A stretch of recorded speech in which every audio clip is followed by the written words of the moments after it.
కొంతమందికి ఎవరో వచ్చి తన జీవితాన్ని పాడు చేశారని అనిపిస్తుంది.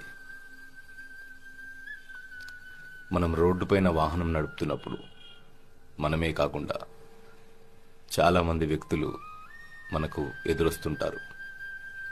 కొంతమందికి నడపడం రాదు, అయినా వారిని తప్పించుకొని మనం సురక్షితంగా మన గమ్యం చేరుకుంటాం. అలాగే కొంతమంది వ్యక్తులు బతకడం రాకుండా మనల్ని కేవలం ఒంటరితనంలో నెట్టేయడానికి మనతో జత కడతారు.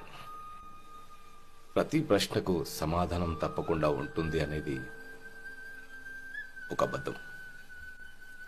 కొన్ని ప్రశ్నల్ని ప్రశ్నలుగానే ఉండనివ్వాలి. కొన్ని ప్రశ్నలతో